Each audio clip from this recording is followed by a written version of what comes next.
नमस्कार. आमच्या सगळ्या गोड मैत्रिणींचं खूप खूप स्वागत आहे आमच्या एका नवीन छोट्याशा ब्लॉगमध्ये. तर नवीन दिवसाची नवीन छानशी अशी पॉझिटिव्ह थॉटबरोबर सुरुवात झालेली आहे आणि आय होप तुमचीसुद्धा झाली असेल. खूप पॉझिटिव्ह अशा कमेंट्स करता, तर इतक्या छान कमेंट्स वाचून आणखी डबल मेहनतीने काम करण्यास प्रोत्साहन मिळते. तर सगळ्यांचं मनपूर्वक स्वागत आहे आमच्या ब्लॉगमध्ये. ज्या कोणी ताई नवीन असाल तर चॅनलला सबस्क्राईब केलं नसेल तर पटकन चॅनलला सबस्क्राईब करा, जेणेकरून आम्ही छान छान व्हिडिओ तुमच्यासाठी घेऊन येत असतो, त्याचं नोटिफिकेशन तुम्हाला मिळेल. चला तर मग पाहूयात आजच्या व्हिडिओमध्ये काय काय स्पेशल आहे ते.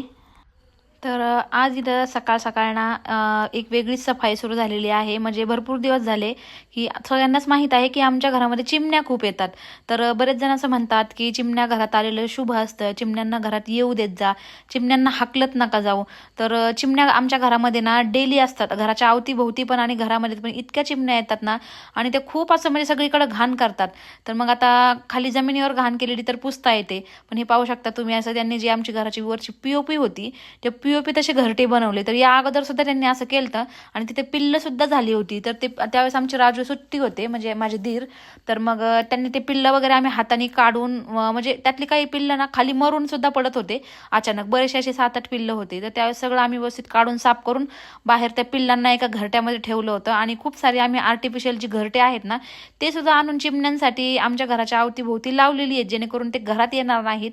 पण ते तसं नाही करत, त्या घरट्यामध्ये ते जातच नाही. तर हे पहा तुम्ही, हे पी अशी हॉलमधली आणि किचनमधली दोन्ही ठिकाणी त्यांनी असं करून ठेवले.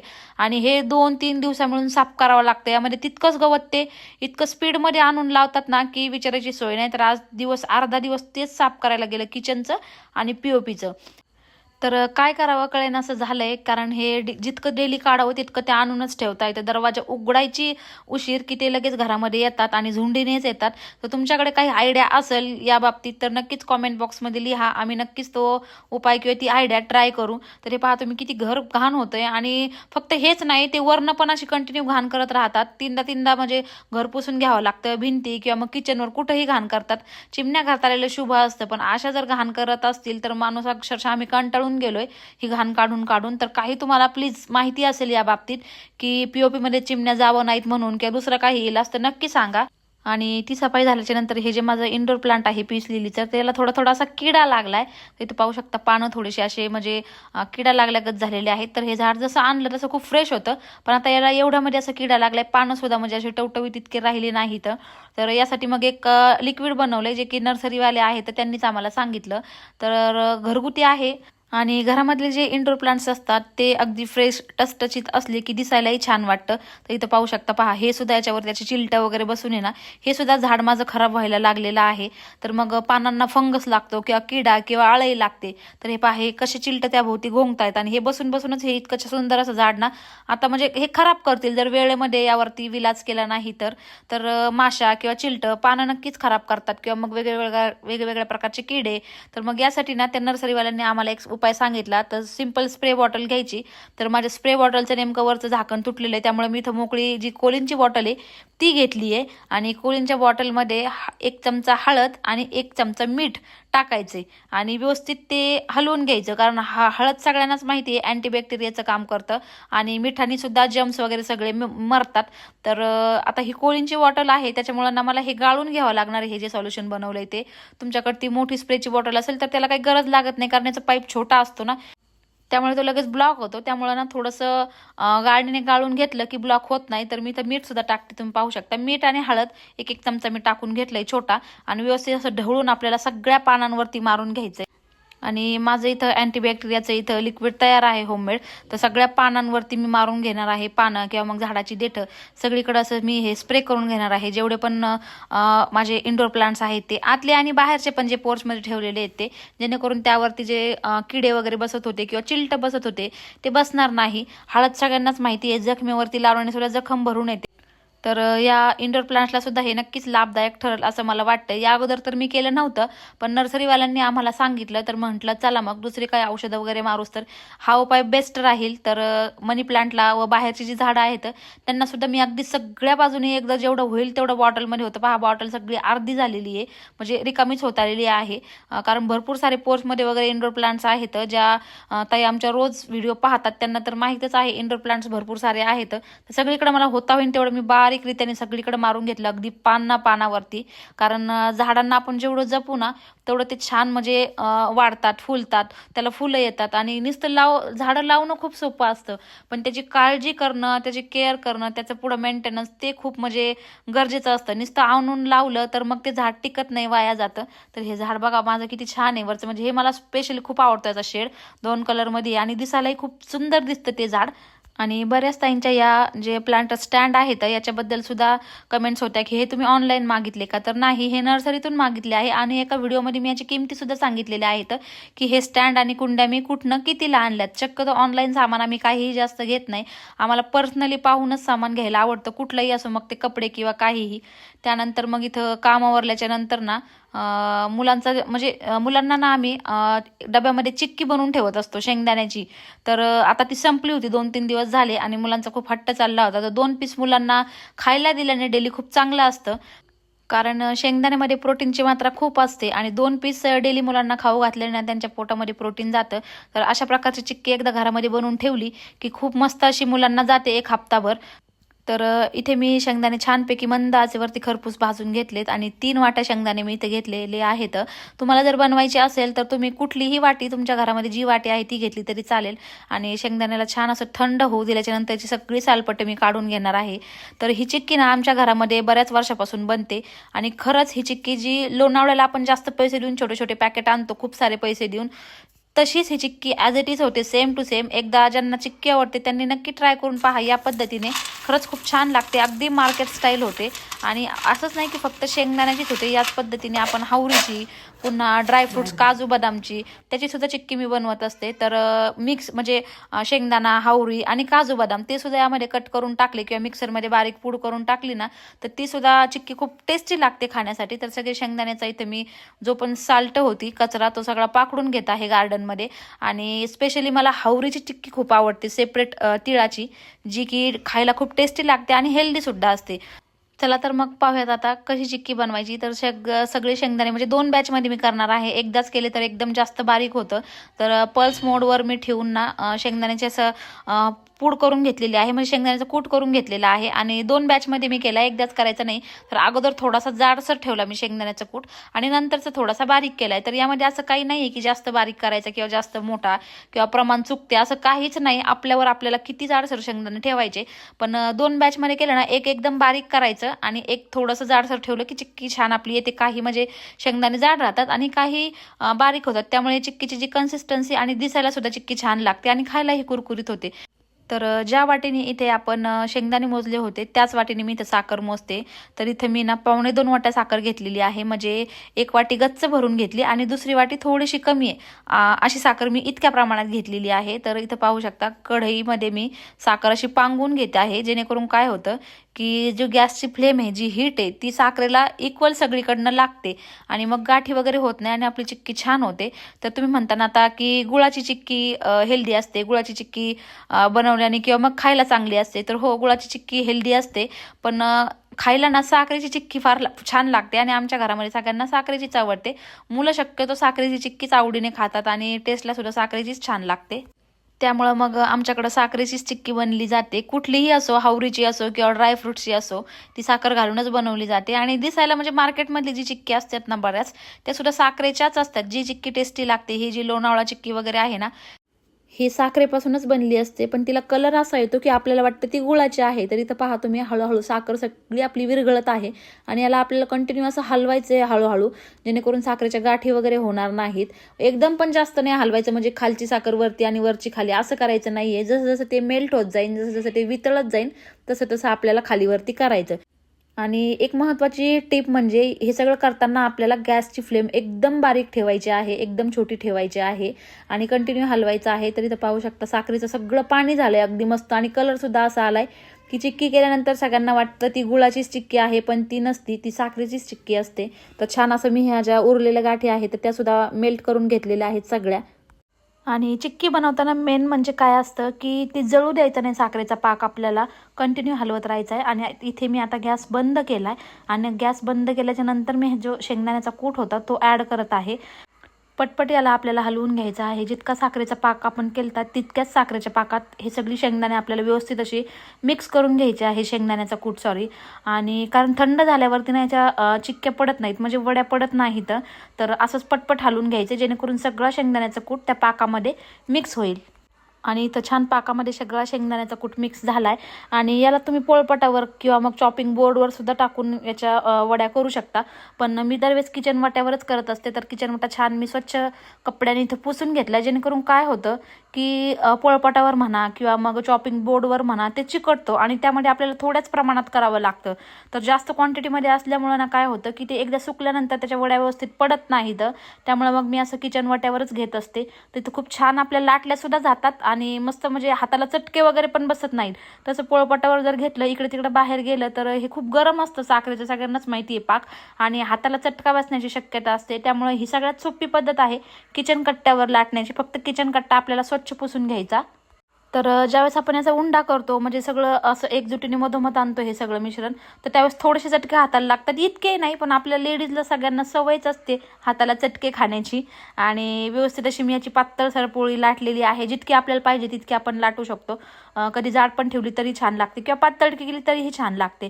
तर इथं असं मधनं मी कट करून घेत आहे. ज्या साईजचं हवं, चौकोनी किंवा त्रिकोणी, असं कसंही आपण कट करू शकतो, जितकं आपल्याला साईज हवी तितकी. तर चाकूला प्रत्येक वेळी असं क्लीन करून घ्यावं लागतं, कारण ते चिकटतं.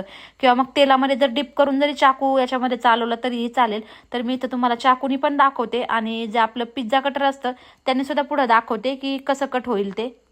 कारण चाकूने काय होतं की प्रत्येक वेळी ना ते चिकटतं आणि मग ते चिकटून अगदी ही जी कट केलेली वडी असते ना तीच बाहेर येते. त्यामुळे पिझ्झा कटरने अगदी छान अशा कट होतात. फक्त त्याला थोडंसं तेल लावायचं आहे. आणि पहा, हे छान असं म्हणजे कट करून मी एक 10 ते 15 मिनटं असंच ठेवलं होतं. आणि त्यानंतर मी याच्या वड्या ह्या सगळ्या कट करून घेत आहे. म्हणजे सिंपल तोडून जरी घेतलं तरी आपली शेंगदाण्याची चिक्की तर रेडी झालेली आहे. तर पाहू शकता किती छान म्हणजे झालेली आहे. तर शेप बाकडा तिकडा मी इथे दिलाय, घाईघाई केलाय त्यामुळं. तर जसा पाहिजे तसा थोडासा वेळ असेल तुमच्याकडे तर छान असं मस्त छोट्या छोट्या जरी पाडल्या तरी पण ठीकच आहे. खायला तर एकच सेमच लागतात. त्यामुळे मला घाई होती, त्यामुळे मी आज पटपट अशा बनवून घेतल्यात. तर ज्यांना चिक्की खायची आवड असेल किंवा ज्यांना आवडत असेल तर नक्की या पद्धतीने एकदा ट्राय करा. अगदी जशी लोणावळ्याची चिक्की असते तशीच ही टेस्टला लागणार आहे. तर आता चिक्की तर बनवून झाली आणि त्यानंतर घरातले हे सगळे कॉर्नर्स असे असतात ना, कोपरे, जेणेकरून जे आपली डेली साफ होत नाहीत आणि आपण ज्यावेळेस झाडू पोछा मारतो तर सगळा कचरा त्यामध्ये जाऊन बसतो. तर डेली हे साफ करणं शक्यसुद्धा नसतं आणि इतका वेळसुद्धा कोणाकडे नसतो. त्यामुळे हप्त्यातनं एकदा वगैरे जर असे साफ करायला घेतले आपण तर नक्कीच घर स्वच्छ राहतं. तर इथं हे साफ करण्यासाठी ना मी घेतलेलं आहे व्हिनेगर. जसं की आधीच्या व्हिडिओमध्ये पण सांगितलं होतं मी, आपल्या किचनमधलं चायनीज फूडमध्ये जे आपण यूज करतो ते व्हिनेगर घर साफ करण्यासाठी बऱ्याचशा गोष्टींमध्ये आपल्याला म्हणजे उपयोगी ठरतं. तर मी तर थोडंसं व्हिनेगर आणि मीठ टाकून घेतलंय. आणि घरामध्ये जो वेस्ट ब्रश होता टूथपेस्टचा तो घेतलेला आहे आणि त्याने मी ह्या सगळ्या कडा कोपरे क्लीन करत आहे. कारण हाताने क्लीन होत नाहीत व्यवस्थित. त्यामुळे असं ब्रशनी केलं हप्त्यातनं एकदा किंवा 2 हप्त्यातनं एकदा तरीही हे स्वच्छ राहतं. पण डेली पोछा मारून आपण ज्यावेळेस पोछा मारतो त्यावेळेस ते कोपऱ्याला म्हणजे असं सगळं धूळ किंवा माती जाऊन बसतेच आणि हा कोपरा अगदी अशा व्यवस्थित म्हणजे चांगले वाटत नाहीत घरामध्ये.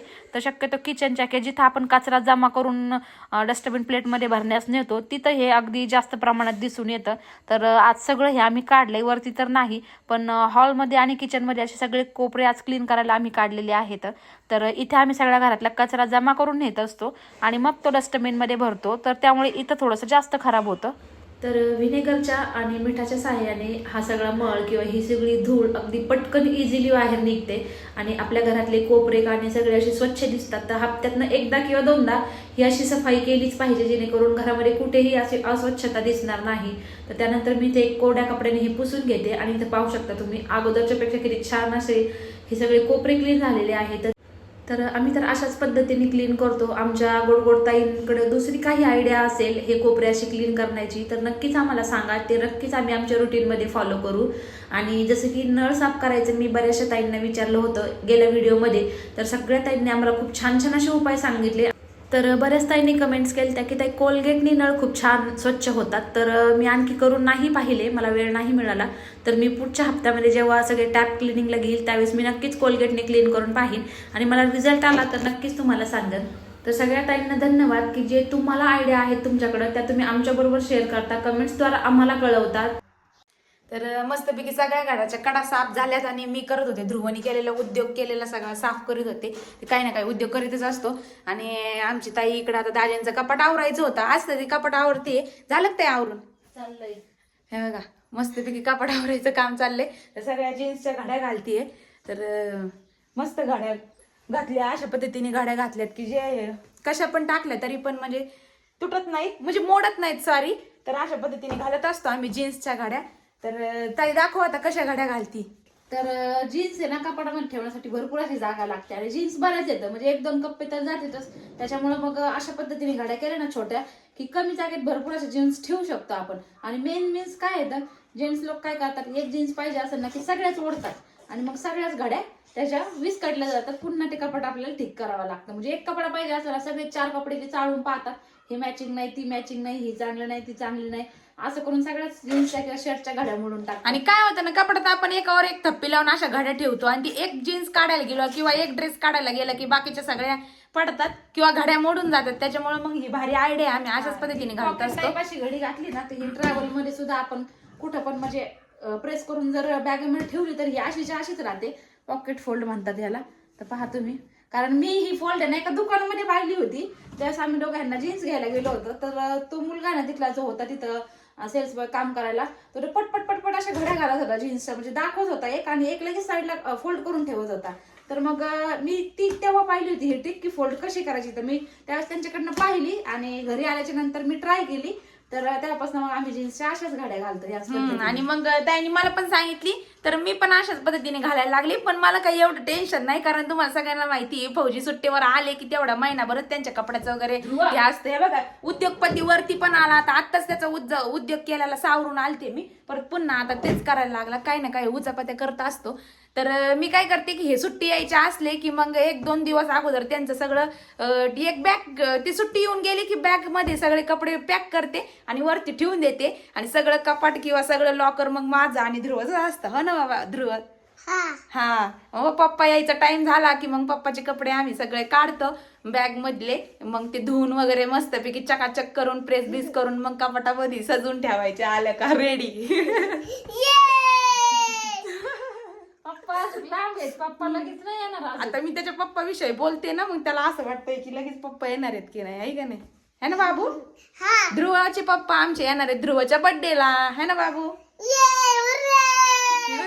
आणि ध्रुवानी पप्पाला काय मागितलंय? Super bike. अरे वा, सुपर बाईक मागतोय. रोज फोनवर म्हणतो पप्पा येताना मला सुपर बाईक घेऊन या, सुपर बाईक घेऊन या. आता त्याला सुपर बाईक घेऊनच द्यावं लागेल. आणि मोठ्या डॅडींना म्हणतोय की मला ड्रोन पाहिजे, कारण की त्यांनी मागच्या वेळेस लग्नाला गेलतो ना आम्ही, तर तिथं ड्रोन पाहिलेलं. ते फोटोवाल्यांकडे वगैरे असतात ना तर फोटोशूट साठी, तर तिथं पाहिलं तेव्हापासून रोज ड्रोन करतोय. तर आता एवढं मोठं ड्रोन घेऊन करणार काय. तर इथं पाहू शकता अशा पद्धतीने मी जीन्स सगळी बेडवरती आतरून घेतलेली आहे. आणि जीन्सचा हा भाग असा आतमध्ये फोल्ड करून घ्यायचा. त्यानंतर वरच्या भागाची आपल्याला अर्धी घडी घालून घ्यायची अशा पद्धतीने. आणि त्यानंतर जीन्सचा एक पाय ना आपल्याला या पद्धतीने फोल्ड करायचा आहे क्रॉसमध्ये. तर खूप छान फोल्ड होते ही, नक्की एकदा ट्राय करून पहा. आणि कमी जागेत खूप साऱ्या जीन्स बसतात. त्यानंतर पुन्हा खालच्या साईडने मी एक फोल्ड करून घेतला आहे. आणि पुन्हा जो आपण फोल्ड केला तो पुन्हा एकदा फोल्ड केला. या पद्धतीने पाहू शकता अर्धा फोल्ड करायचा आहे पुन्हा आपल्याला. आणि मग जो खालचा फोल्ड केला तो यावरती फोल्ड करून घ्यायचा आहे. आणि जो आपण एक पाय बाहेर काढलेला होता जीन्सचा एक पार्ट, तो आपल्याला या पद्धतीने पॉकेट स्टाईल फोल्ड करून आतमध्ये याचा म्हणजे जो उरलेला भाग आहे तो आतमध्ये घालून घ्यायचा या पद्धतीने. तर मस्त अशी पॉकेट फोल्ड होती ही. एकदा नक्की ट्राय करून बघा जर तुमच्या कपाटामध्ये जास्तीत जास्त जीन्स तुम्हाला बसवायच्या असतील तर.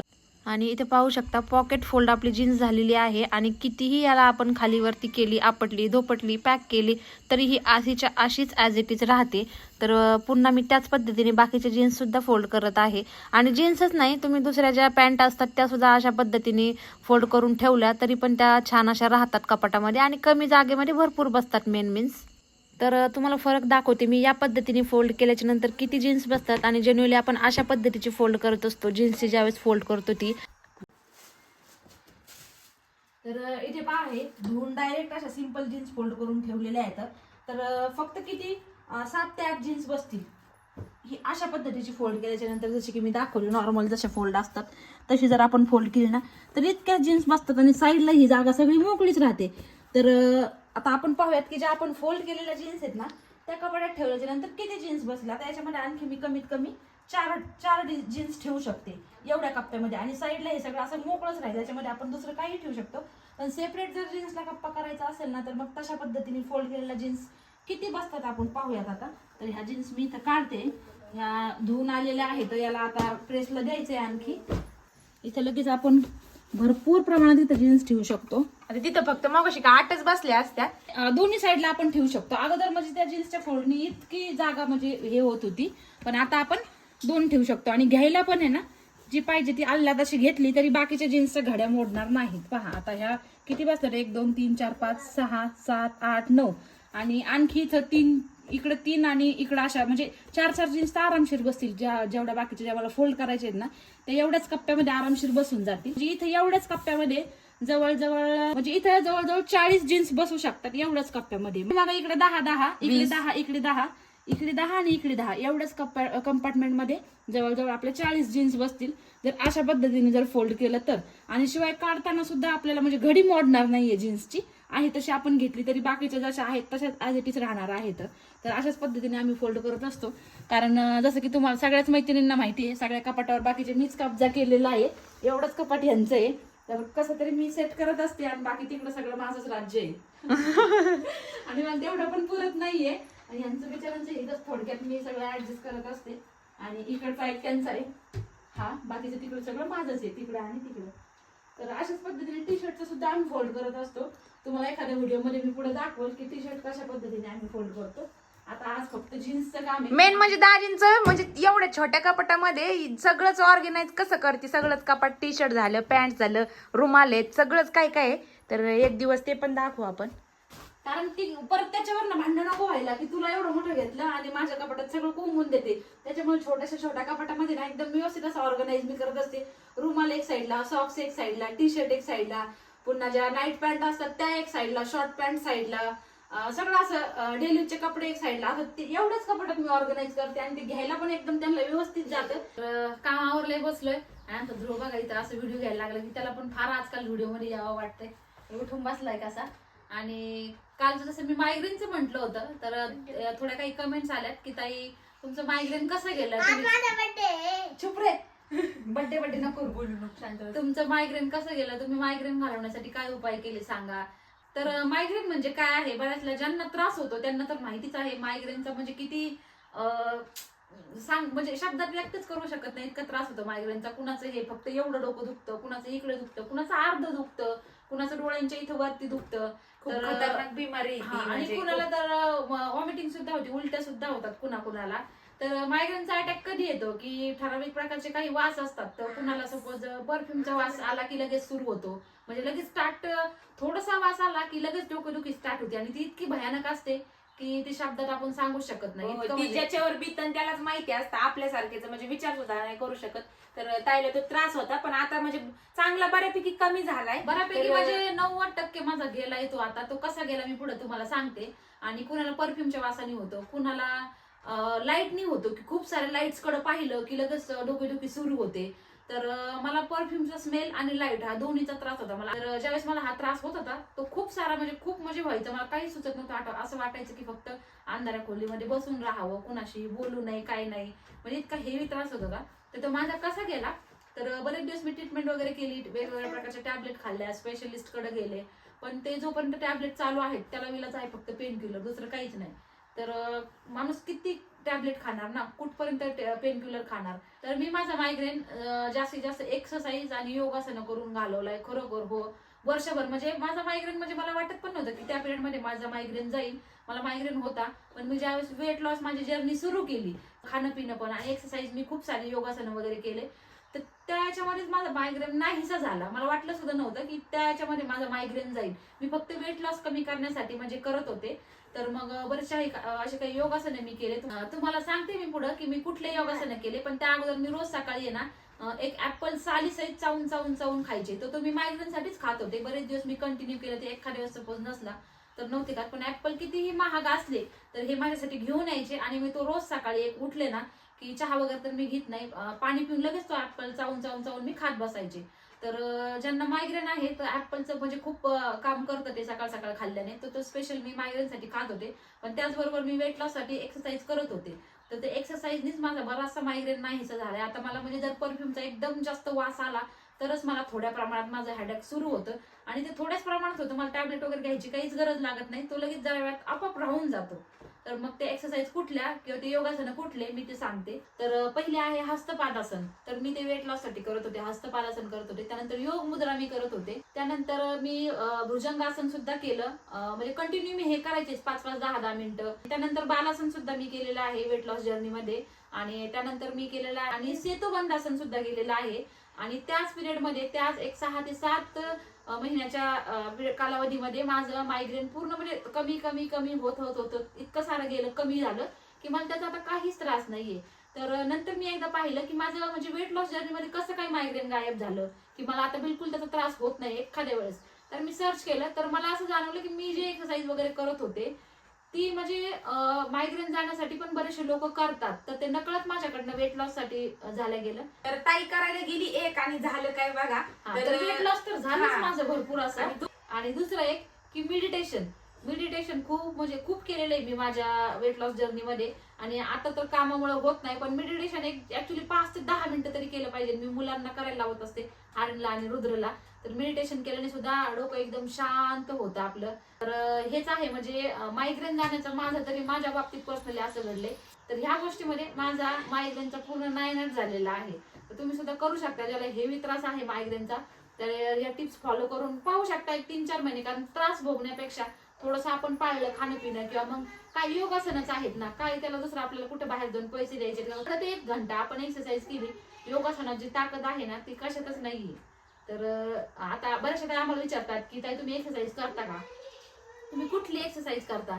तर ज्यावेळेस आम्ही तिकडच्या घरी होतो त्यावेळेस आम्ही अर्धा तास एक्सरसाइजला जायचो. आम्ही करायचो झुंबा डान्स दोघी जणी. आणि पुन्हा पुन्हा सूर्यनमस्कार वगैरे आम्ही असं करत होतो. पण आता इकडे आल्यापासून ना आम्हाला वेळच मिळत नाही. आणि वेळ म्हणजे कामच एवढं आहे ना, दिवसभर तुम्ही व्हिडिओ मार्फत पण पाहत असतील का, म्हणजे डेली आम्ही काही ना काही सफाईसाठी किंवा काढत असतो. तीच आमची काम पण exercise होऊन होतं जाते. आणि एक्सरसाइज पण होतं. असाच माझा प्रॉब्लेम हा मायग्रेनचा सॉल्व्ह झालाय, जे की मला कळून सुद्धा नाही आलं. तर ताईचं मायग्रेनचं कारण तर तुम्हाला समजलंच असेल की कशामुळे प्रॉब्लेम सॉल्व्ह झालाय.